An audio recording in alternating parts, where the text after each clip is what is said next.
नमस्कार दोस्तों, मैं हूँ अर्चना त्यागी।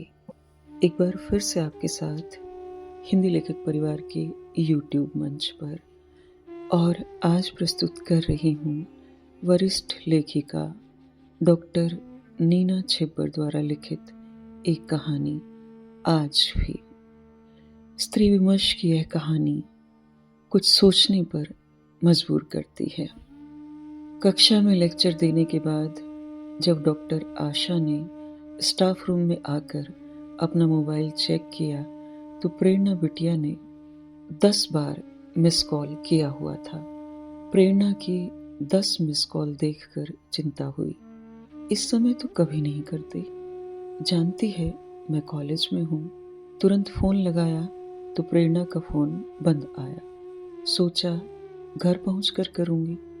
कार चलाते हुए भी मन में अनेक प्रश्न आ रहे थे। सब ठीक तो होगा? शादी को कुछ ही महीने हुए हैं। झगड़ा, अनबन, मतभेद, ना जाने क्या क्या सोच डाला।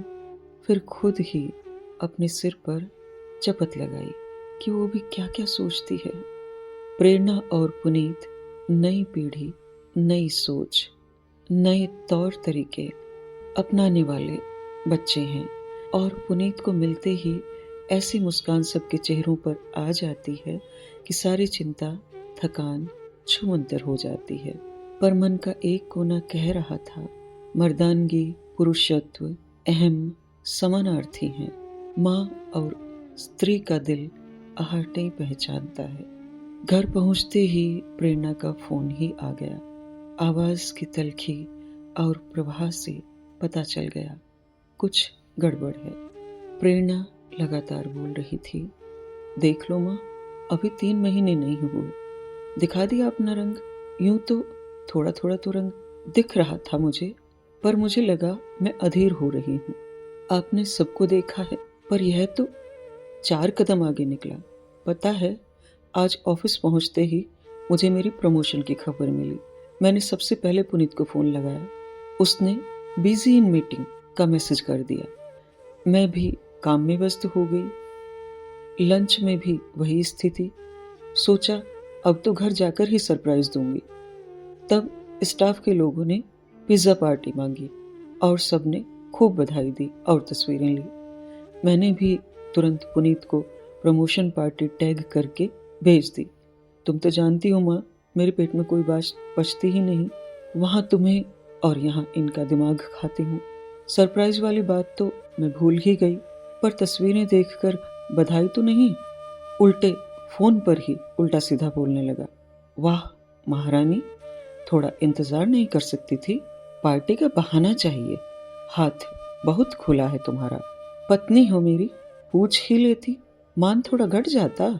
हाँ जी, प्रमोशन, बढ़ा हुआ वेतन, रुतबा, पर याद रखना रहोगी मिसेज पुनीत ही। न जाने कब क्या अनाप शनाप। मैंने तो गुस्से में फोन स्विच ऑफ कर दिया तो लैंडलाइन पर बोलने लगा। माँ, अब तुम बताओ, क्या यह असली पुनीत है? प्रेरणा बोले जा रही थी और आशा बरसों पहले बोली बातों में खो गई थी। सरकारी कॉलेज में नियुक्ति मिलने पर स्कूल का पूरा स्टाफ खुश हो गया। बस आज ही, अभी ही मिठाई खाएंगे की रट लगा दी। आशा ने कहा, पहले घर पर खबर कर दूं, कल पार्टी करूंगी। पर सब अड़ गए। हार कर मिठाई और समोसे मंगवाए। सबने खूब मजे से खाए। प्रिंसिपल रमा जी ने एक कैडबरी पकड़ाकर कहा कि यह मेरी ओर से। आशा ने कैडबरी रोहित के लिए पर्स में रख दी। शाम को जब रोहित ऑफिस से घर आए तो आशा ने प्यार से कैडबरी उसको थमाते हुए कहा, कुछ मीठा हो जाए। रोहित ने आंखों में प्यार भरकर कहा, जान क्यों नहीं, और मुंह खोल दिया। तब आशा ने कॉलेज नियुक्ति की खबर, पार्टी की बात बतानी शुरू कर दी। बस रोहित के चेहरे के भाव एकदम बदल गए। आंखें लाल अंगारे, मुंह से चॉकलेट बाहर फेंकी और बोला, अच्छा, यारों के साथ पार्टी भी हो गई है। यह भी किसी यार ने दी होगी। अभी खबर मिली है तो यह हाल है। कॉलेज जाने के बाद तो पर भी निकल आएंगे। धौंस नहीं चलेगी। मैं भी सरकारी नौकर हूँ, हेड क्लर्क हूँ मैं। याद रखना, तू सबसे पहले मेरी पत्नी है और मैं तेरा मर्द। व्यंग्यात्मक लहजे में बोला, रहेगी मास्टरनी, चाहे स्कूल हो या कॉलेज। याद रखना, यह परीक्षा भी मैंने ही दिलवाई है। यह मेरा घर। पहले दिन ही बोला था, मैं बदलने वाला नहीं। आशा तब से जो मौन हुई तो फिर किसी खुशी को खुलकर नहीं जी पाई।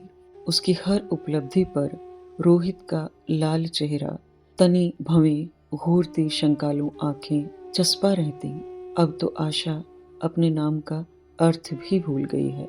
अचानक ध्यान आया, प्रेरणा ने बोलना बंद कर दिया है। आशा को विश्वास नहीं हुआ कि वक्त आज फिर उसी मोड़ पर खड़ा है। पुनीत विदेश में भी नौकरी कर चुका था। अक्सर पुरानी सड़ी गली परंपराओं को नकारने वाला। प्री वेडिंग शूट के लिए 2 दिन उदयपुर के लिए प्रेरणा को नहीं भेजा और इसी शहर में सुबह से रात तक की इजाजत दी तो पुनीत खूब हंसा।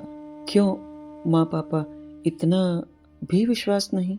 और आजकल तो यह मामूली बात है। 2 दिन की बात है। मेरे सब दोस्त तो कहाँ कहाँ जाते हैं।